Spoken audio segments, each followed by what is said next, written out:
বছর বাঁচবো এই কথাটা বলতে পারবো। সেই জন্য আমি বলছি আমাদের অল্প সময়, এই অল্প সময়ের মধ্য দিয়ে আমাদের কিন্তু সাধন ভজন করতে হবে, করে আমাদের ঠাকুরকে জানতে হবে, ঠাকুরকে আমাদের জানতে হবে। এই জন্যই ওই প্রথম কথাটা বললাম, শোনেন গুরু ভাই, যার যার কর্ম তাই তাই করো, দুনিয়ায় বেশি দেখবে। যেমন ধর্মকর্ম পাপ পূর্ণ, কেউ কারোটা নেওয়াও যায় না, কারোটা কাউকে দেওয়াও যায় না, এমন তর জিনিস এই সাধনা। কি বলে সাধনা? সেজন্য আজকে এই বাড়িতে আজকে শুধু নয়, আমার চেনাকালের বন্ধু, একসাথেই আমরা দলে বেড়াচ্ছি, বুঝলেন, একসাথে দলে বেড়াচ্ছি। তখন থাকি আমরা এই চেনাকালের ঠাকুরের দীক্ষা নিচ্ছি, আর এই দুজনেই আমরা সাথী হয়ে এই সঙ্গীত ব্যবসায় আমরা করে চলছি। লোকটা আনন্দ করতে করতে চলে গেল, আর আমাকে রেখে গেল।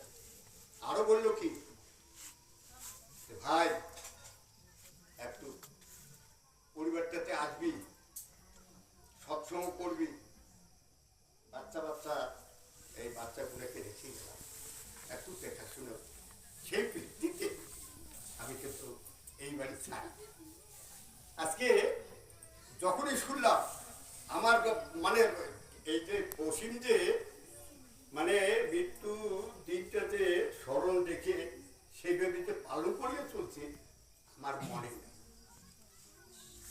আমি এই গতকালকেই আমি একটা চক্কর দিয়ে গেলাম, তখনই শুনলাম যে আজকেই নাকি এই একটা প্রভাত হলেই এই তার মৃত্যুর দিনটা এইটা পালন করলাম, এইটার জন্য প্রস্তুতি নিচ্ছে।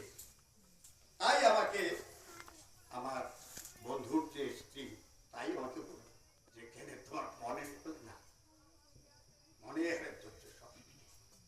সে ভিত্তিতে আজকে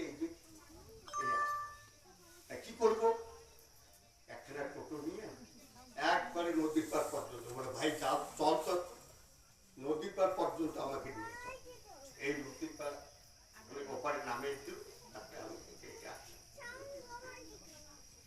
এইভাবে যে আমরা আজকে এই বছরকে বছর এই যে মনে রেখে যে আজকে অসীম তার পিতৃর যে দিবসটা এটা মনে রেখেছে, সেইভাবে পালন করতে হচ্ছে না।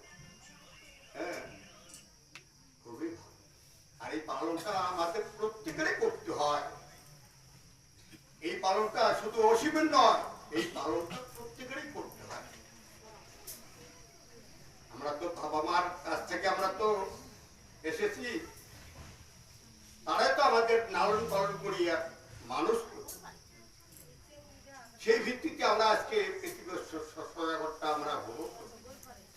আর দয়া করে আমাদের পৃথিবীর বুকে নিয়ে, সেই জন্য যাই হোক আমরা চরম ভাগ্যবান মানুষ। আমরা পুরুষোত্তমের নাম আমরা পেয়ে গেছি, নিয়মকরণ যা কিছু হচ্ছে আমরা সবাই পেয়ে। এখন আমাদের পালন, যে যতখানি পালন করে চলবো সে ততখানি হয়ে উঠবো। যাই হোক, আমাদের এমনিতে সীমিত সময়ের মধ্য দিয়ে অনুষ্ঠান সমাপ্তি করতে হয়। আমাদের সময় শেষ, এই জয়রাতি কীর্তন করে আমাদের অনুষ্ঠান সমাপ্তি করতে হয়। 5 মিনিট আছে বাকি, রঞ্জনটা 10 মিনিটে আমরা এই জয়রাতি কীর্তনটা আমরা করে এই গৃহকর্তার সর্বাঙ্গীন মঙ্গল, উপস্থিত ইষ্টপ্রাণ দাদারা, মায়েরা, বোনেরা প্রত্যেকের সর্বাঙ্গীন মঙ্গল প্রার্থনা পরম দয়ালের আতুর চরণে নিবেদন করে আমার আলোচনা এখান থেকে আমি সমাপ্ত করি। এখন জয়রাতি